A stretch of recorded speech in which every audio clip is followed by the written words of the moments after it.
전능하신 하나님 주께 감사드리세. 날 위해 이 땅에 오신 독생자 예수, 나의 왕과 뜻하게 주를 사랑합니다.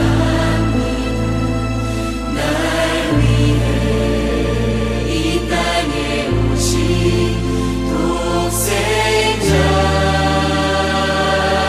예수. 성도 여러분 안녕하십니까? 행복하고 복된 안식일입니다. 이제 눈을 들려 산천을 쳐다보면은 형형색색 아름다운 단풍으로 온 세상이 옷을 갈아입고 있는 그런 시기가 된 것 같습니다. 이제 형형색색 아름다운 가을 단풍 옷으로 또 옷을 갈아입고 있는 나무들을 보면서 이제 겨울이 왔구나 하는 생각들을 해보게 됩니다. 여름에서 겨울로 가는 시간이 굉장히 짧아지고 있습니다. 그렇습니까? 여름이 아주 길어진 반면에 가을은 아주 짧아져서 가을이 있는 듯 없는 듯 겨울로 그냥 넘어가는 그런 시대가 되어진 것 같습니다. 시간과 계절의 변화와 상관없이 늘 온전한 마음으로 안식일이 되면 하나님께서 말씀하신 이 안식일을 기억하는 마음으로 하나님의 존재를 찾아주신 여러분 모두에게 하나님의 다음없는 축복이 함께 하시기를 기도드리겠습니다. 오늘 이 아침에는 십리길 친구라고 하는 제목으로 하나님의 말씀을 증거하도록 하겠습니다. 성경 마태복음 5장 38절로 42절에 있는 말씀을 보시도록 하겠습니다. 또 눈은 눈으로 이는 이로 갚으라 하였다는 것을 너희가 들었으나 나는 너희에게 이르노니 악한 자를 대적지 말라. 누구든지 내 오른편 뺨을 치거든 왼편도 돌려대며 또 너를 송사하여 속옷을 가지고자 하는 자에게 겉옷까지도 가지게 하며 또 누구든지 너로 억지로 오리를 가게 하거든 그 사람과 십리를 동행하고 내게 구하는 자에게 주며 내게 꾸고자 하는 자에게 거절하지 말라. 아멘. 마태복음 5장 41절에 나와 있는 말씀을 쉬운 성경으로 다시 제가 읽어드리면 이렇게 기록이 되어 있습니다. 만일 누가 너를 강제로 약 1.5km를 가게 하거든 그와 함께 약 3km를 가 주어라. 이런 말씀을 주시고 있습니다. 이 말씀에 영감을 받아서 저는 오늘 이 안식일에 십리길 친구라고 하는 제목으로 하나님의 말씀을 전하고자 합니다. 예수님 당시에 유대 민족들은 그때 당시에 로마의 지배를 받고 있었습니다. 그래서 그들은 어디를 가든지 길에서 쉽게 로마 군인들을 발견할 수가 있었습니다. 로마 군인들은 완전 군장을 한 채 길거리에서 사람들을 지키고 있었는데 그들이 무거운 배낭과 등짐을 지고서 한 곳에 머물러 있는 것이 아니라 계속해서 길거리에 행군을 하고 있었습니다. 그런데 이 로마 군인들이 길을 걸어 다니면 너무 많은 그 짐을 들고 행군을 하기 때문에 어느 정도의 시간이 지나가게 되면 굉장히 힘이 들게 됩니다. 그래서 그 등짐 지는 그 수고를 누군가가 좀 덜어 주어야 하는데 로마의 군법에는 그게 군법의 규정이 되어 있었습니다.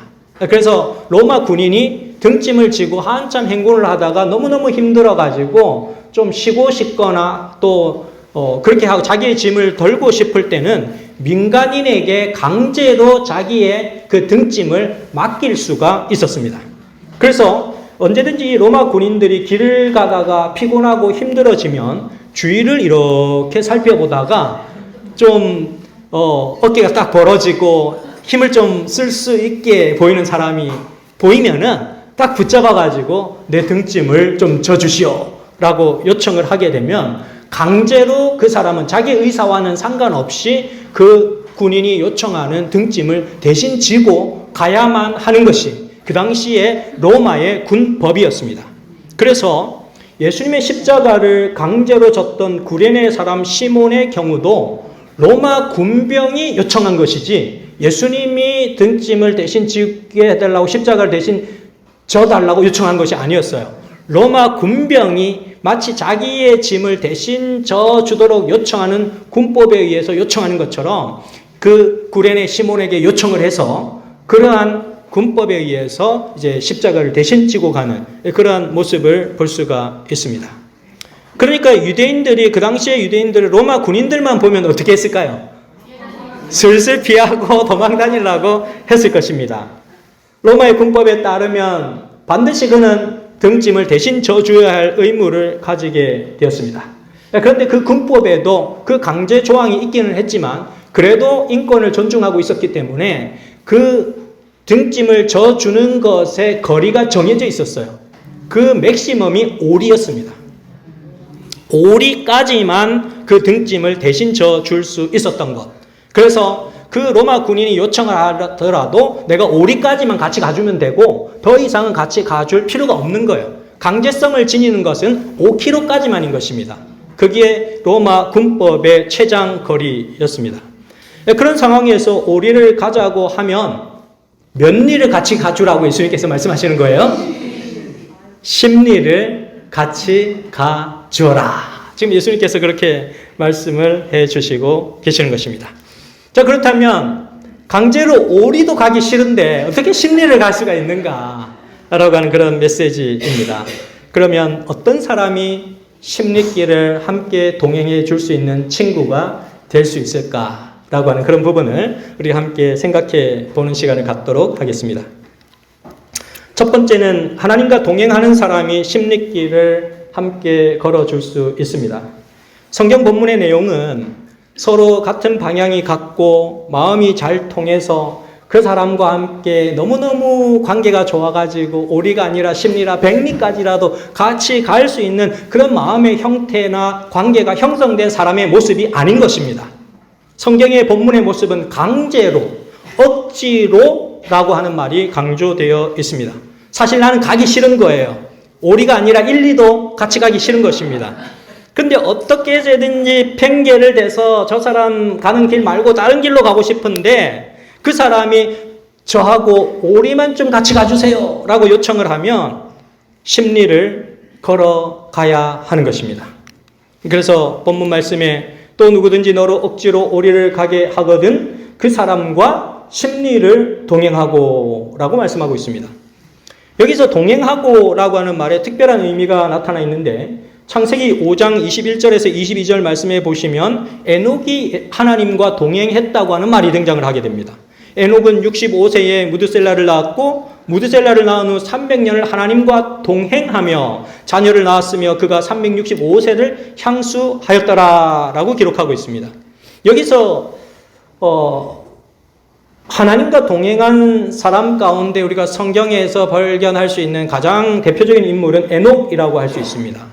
이 에녹이라고 하는 사람이 하나님과 동행했다고 하는 말의 히브리어를 살펴보니까 이 히브리어에 에트라고 하는 단어가 쓰여졌는데 이 에트라고 하는 단어는 성경에서 영어로 표현하면 with와 같은 말입니다. 누구누구와 함께라고 하는 그런 전치사인데 이것은 성경에서 딱 2번 노아와 에녹에게만 사용되었던 단어가 에트라고 하는 단어입니다. 노아가 하나님과 동행했다라고 할 때 그 동행에 쓰여진 에트, 그리고 에녹이 하나님과 동행했다고 했을 때의 그 동행했다의 의미를 살려주기 위해서 쓴 히브리어 단어가 에트라고 하는 단어였습니다. 하나님과 함께하는 것이 너무 좋아가지고 산책하듯이 그분과 데이트를 하듯이 그렇게 동행하는 모습을 에트라고 하는 단어를 써서 강조를 하게 됩니다. 그래서 사랑하는 남녀가 데이트를 할 때 팔짱을 꽉 치고 꽉 끼고 동행하는 모습이 바로 여기 에트라고 하는 단어에 들어가 있는 것입니다.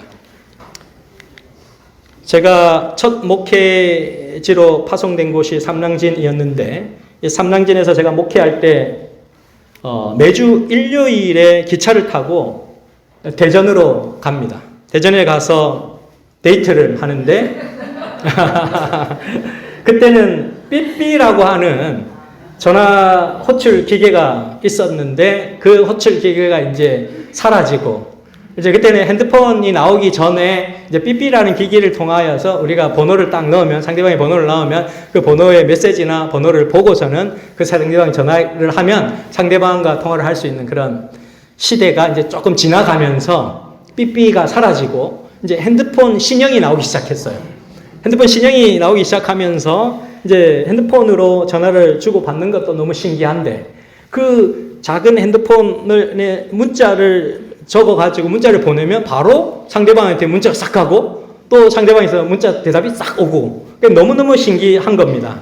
그래서 저는 이제 삼랑역에서 대전까지 기차를 타고 가면은 뭐 2시간, 2시간 반 이렇게 걸리니까 그 시간들 동안 계속 문자를 이제 주고 받고 하면서 이제 대전을 가고 대전에서 데이트를 하고 데이트가 끝나면 다시 삼랑진으로 내려오고 이렇게 이제 시간을 보내고 있는데 그때 당시에 기계가 아주 발달이 안 돼 있어가지고 이 문자가 그러니까 계속 주고받고 문자가 엄청 쌓일 거 아니에요. 근데 그 문자가 저녁이 되면 이 하루에 한 몇 통이었는지 정확하게 기억이 안 나는데 어느 정도의 양이 쌓이면은 그 앞에 거는 이제 시간에 따라서 사라져요. 그냥 자동 삭제가 되는 자동 삭제.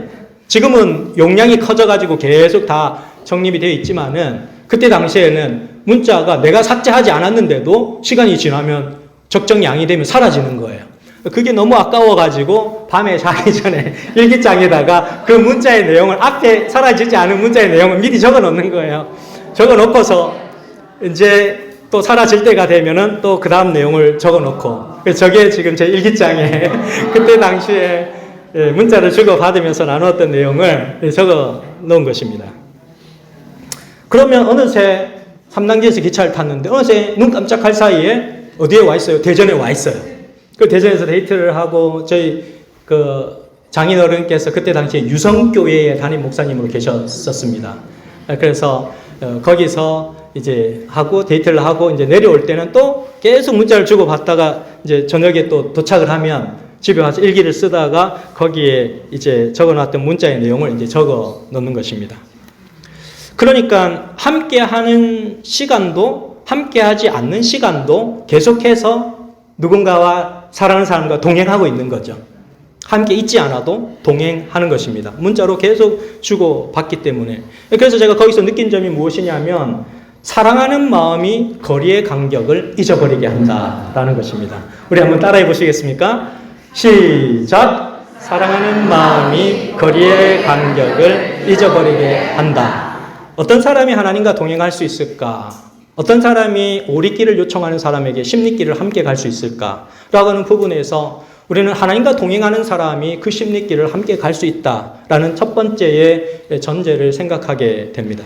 제가 대구국제교회에서 목회를 하고 있었을 때 요즘 저녁에 제가 사도행전 강의를 시작했는데 그때 사도행전 강의를 저녁 시간에 이제 말씀을 전하고 있었는데 이제 학생들도 이제 목사님의 말씀을 듣고 안식일 날 그 학생반 교사 선생님과 함께 학생들이 뭘 하냐면 사도행전의 내용을 기록을 해요.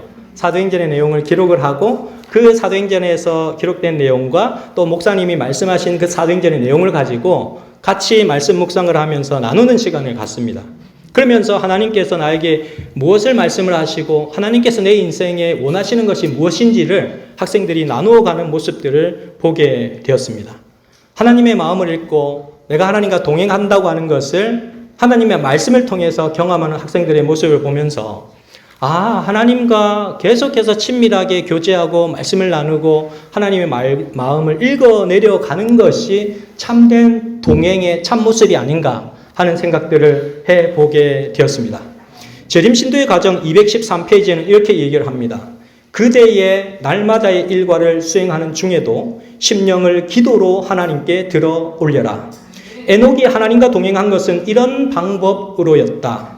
이렇게 그리스도를 찾는 이들에게 그리스도는 환난 때에 만날 도움이 되신다.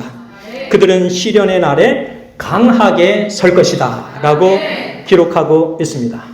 그래서 우리가 하나님과 동행한다고 하는 것의 의미가 무엇인지를 정확하게 알았잖아요. 말씀과 기도로 하나님과 동행하는 것입니다. 그것은 그냥 한 번 하거나 간헐적으로 하거나 마음이 뜨거웠을 때만 하는 것이 아니라 규칙적으로, 습관적으로 내 마음이 동할 때와 동하지 않을 때와 상관없이 하나님께 규칙적으로 나아가는 하나님과의 동행의 시간을 의미합니다.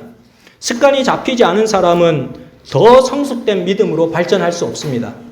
어떤 영적인 사실도 너무 어렵고 힘들고 그런 사건들이 나에게 다가와도 그것이 반복적인 훈련을 통해서 규칙적으로 되어서 습관화된 것은 굉장히 쉬워집니다. 운전을 할 때에도 운전을 우리가 처음 배우면 너무너무 두렵습니다. 차가 금방 와서 박지는 않을까, 옆에 차가 나 앞으로 쏜살같이 달려오지는 않을까 두근두근 합니다. 그런데 이 핸들을 잡고 있는데 이 기어를 넣는 것이 처음에는 너무너무 잘 되지 않고 하지만은 그거를 계속해서 1단, 2단, 3단 넣는 연습을 하면서 그게 보지 않아 수십 번 강조를 하고 수백 번 연습을 하는 동안 그것이 습관화되면 그것은 보지 않고서도 기어를 넣을 수 있는 단계가 되게 됩니다. 그때부터는 운전이 쉬워지게 되는 것입니다. 영적인 사건도 마찬가지입니다. 어렵지만 우리가 습관화해놓고 규칙적으로 만들어 놓은 것은 영적으로도 쉬워지게 됩니다.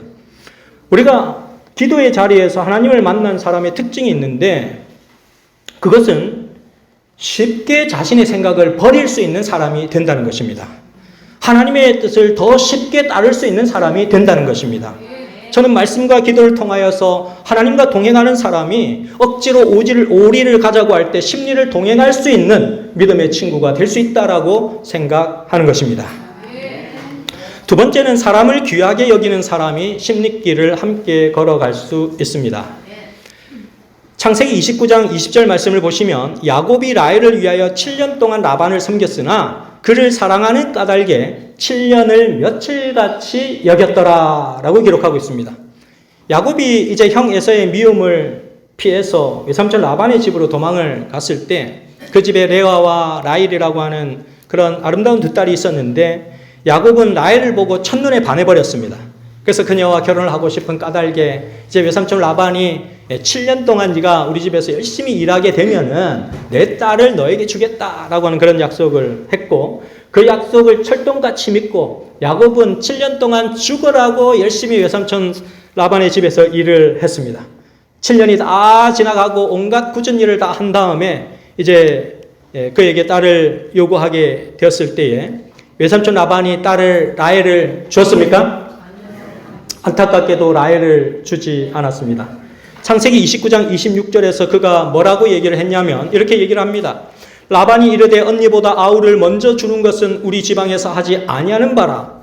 이를 위하여 7일을 채우라. 우리가 그 돈 내게 주리니 내가 또 나를 7년 동안 섬길지니라. 야곱이 그대로 하여 그 7일을 채우매 라반이 딸 라헬도 그에게 아내로 주고 라고 기록하고 있습니다. 여기서 우리가 주의 깊게 보아야 할 내용은 야곱은 사람을 참 귀하게 여기는 사람이었다라는 것입니다.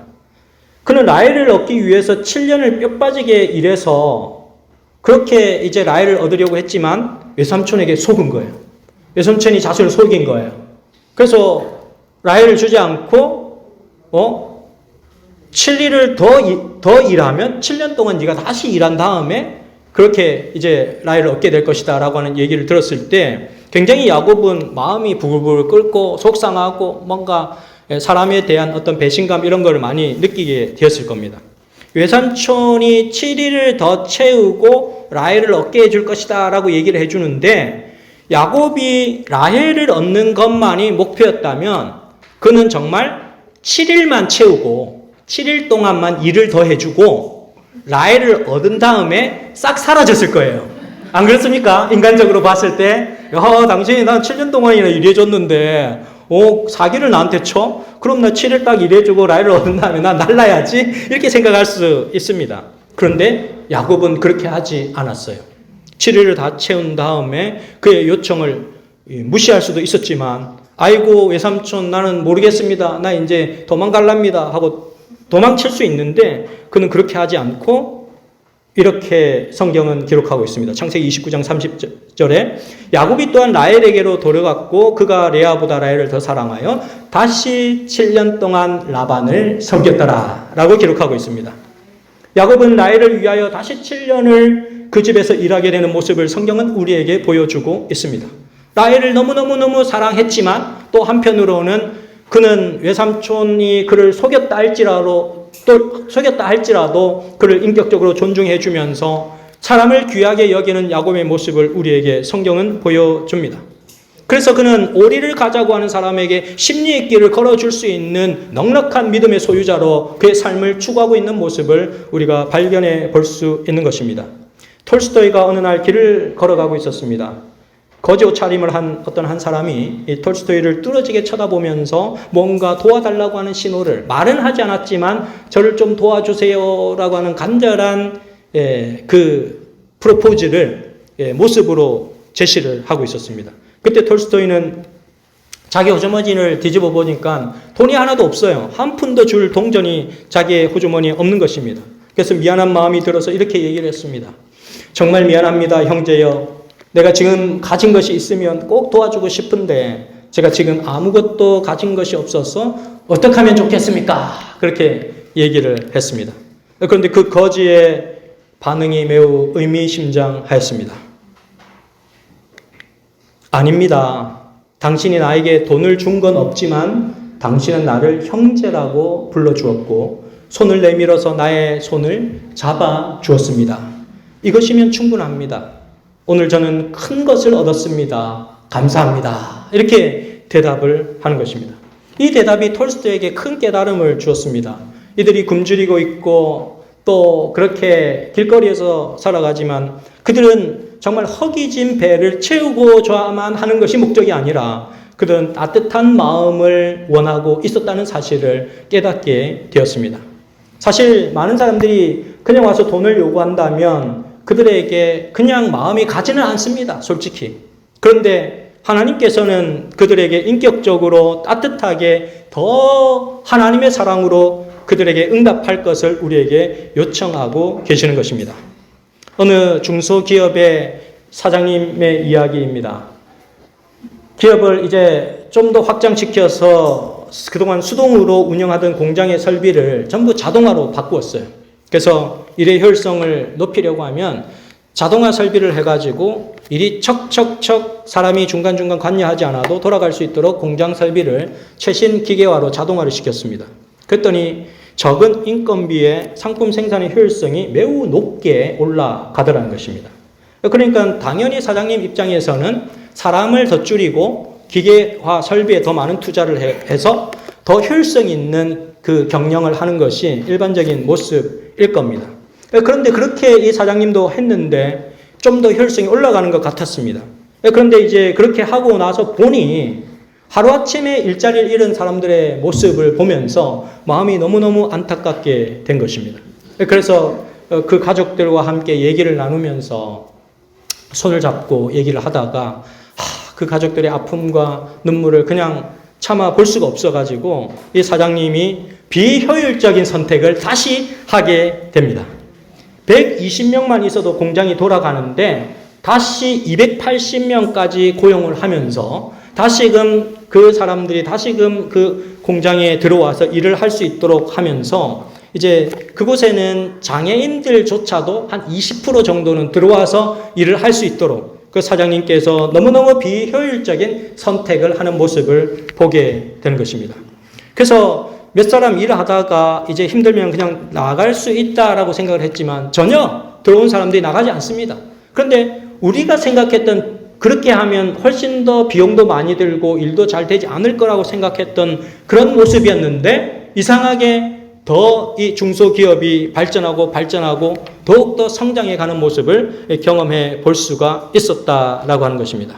그러면서 이 중소기업 사장님은 자신의 어떤 경제적인 역량이 허용이 된다면 장애인들을 약 40% 정도까지 우리 중소기업의 인적 자원으로 채용을 하겠다라고 하는 발표까지 하게 됩니다.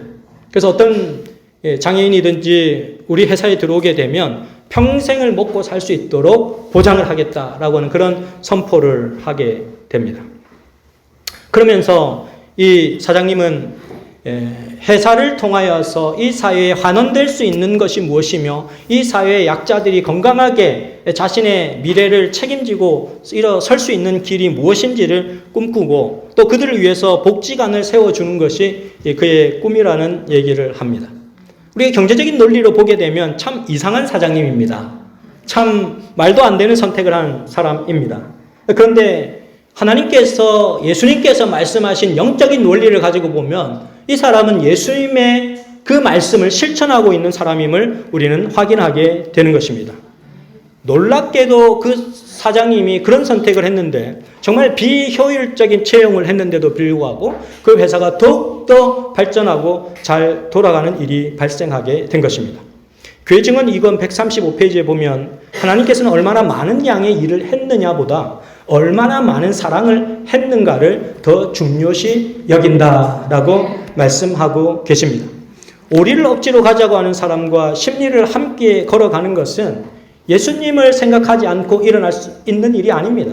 예수님께서라면 어떻게 하셨을까라고 하는 질문과 함께 예수님께서라면 이렇게 선택하셨겠지라고 판단되어지는 그 선택을 붙잡는 사람이 아니면 결코 걸어갈 수 없는 길이 심리길입니다.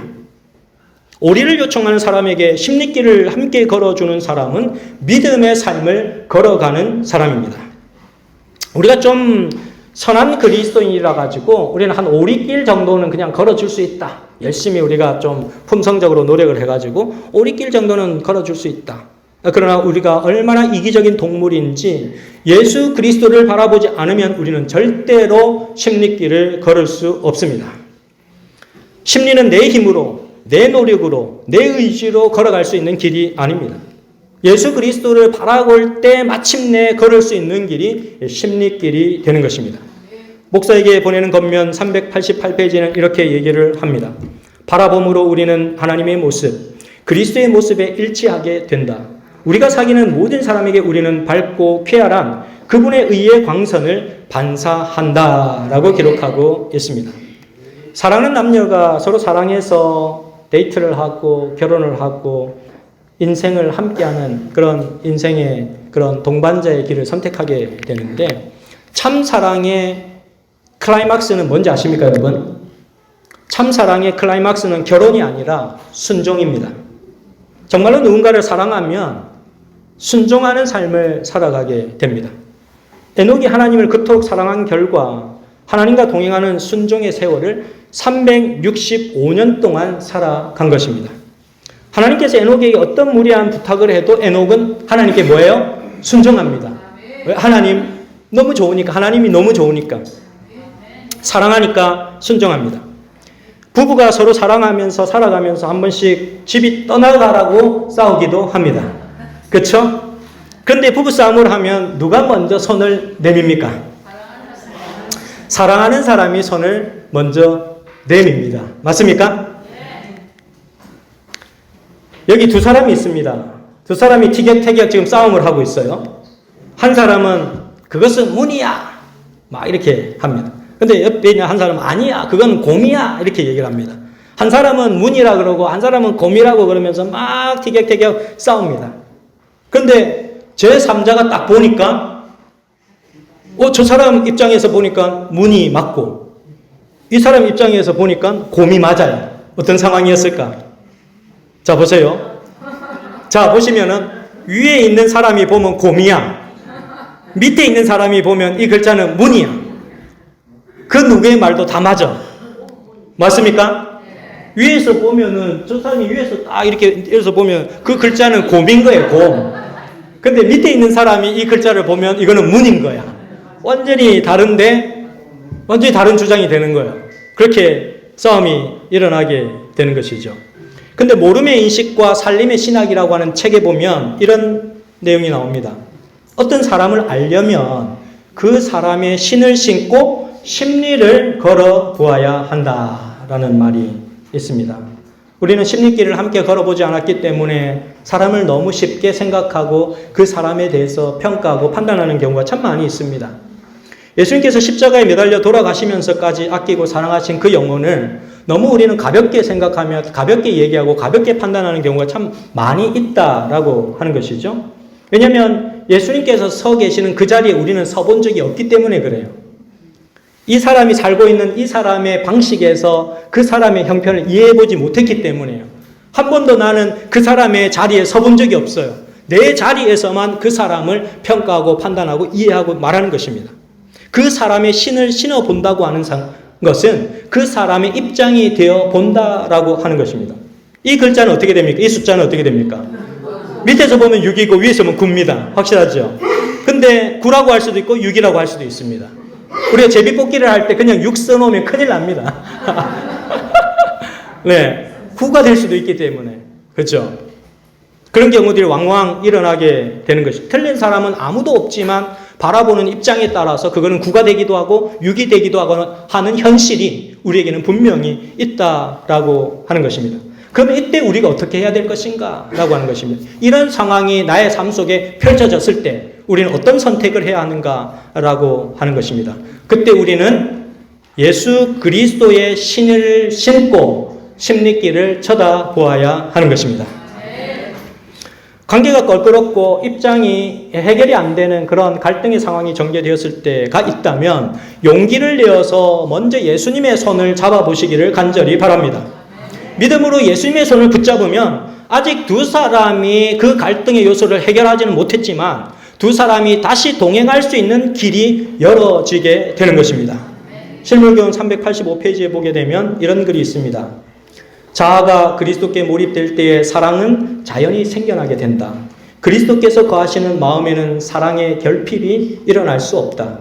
우리가 그리스도와 연결되면 우리는 우리의 동료 인간들과도 사랑의 금고리로 연결될 것이다 라고 기록하고 있습니다.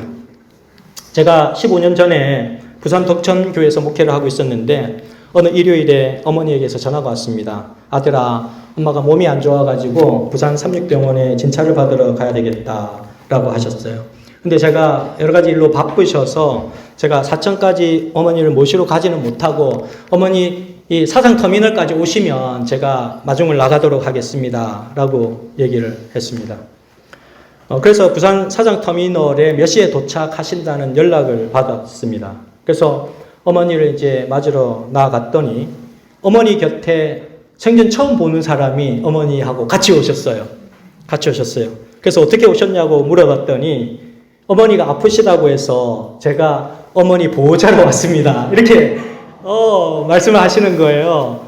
근데 아들의 입장으로서 내가 보호자의 입장을 해야 될 사람인데 어떤 낯선 한 집사님이 어머니의 보호자로 와 있는 그 사실이 굉장히 낯설고 뭔가 아들에게 있어서 굉장한 자괴감을 주는 어떤 모습이기도 하고 한편으로는 또 감동스럽기도 하고 이런데 그래서 어쨌든 그 두 분을 모시고 이제 어머니와 어머니 함께 온 집사님을 모시고 3693병원으로 가서 하루 종일 MRI를 찍고 피검사하고 각종 검사를 다 했더니 어머니 목에 목 디스크가 왔는데 앞쪽에 쇄골뼈에 뭔가가 있는데 튀어나온 게 있는데 암덩어리는 아니지만 혈액성 관절염으로 예상이 되는데 한번 일주일 입원을 해서 정밀 검사를 좀 받아보시는 것이 좋겠습니다.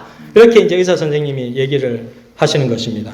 그래서 같이 오신 집사님은 그냥 단순하게 그냥 진찰만 받고 바로 그날 내려갈 줄로 알았는데 일주일 동안 입원을 하셔야 되니까 이제 그냥 먼저 내려가셔야 되는 거예요. 그래서 제가 그 집사님을 이제 사상터미널까지 모셔다 드리고 이제 이런저런 얘기를 하면서 물어보니까 그 집사님께서 처녀 시절 때 침례를 받고 신앙생활을 하시다가 직장생활 때문에 그동안 안식을 지키지 못하고 그냥 사회에서 생활을 하시다가 최근에 믿음을 회복하게 되었는데 이제 사천에 저희 부모님 근처에 이사를 오셔가지고 함께 살아가시는데 어머니께서 이제 혼자 가게 되시는 것이 마음이 너무 안쓰러워가지고 같이 가게 되었다라고 얘기를 하시더라고요. 그래서 그 집사님의 마음이 참 따뜻하게 느껴지기도 했고 그 집사님의 그 회복된 마음이 정말 하나님을 진정으로 사랑하는 마음이구나라는 것들을 또 깨달아갈 수 있는 그런 시간들이 되었습니다. 오리길은 예수님을 믿지 않아도 갈 수 있는 길이지만 십리길은 예수님을 바라보는 사람이 가는 길입니다. 이 자리에 계신 여러분 모두가 그 누군가를 위해 십리길을 동행해 주는 믿음의 친구가 되시기를 간절히 바라면서 오늘 말씀을 줄이도록 하겠습니다.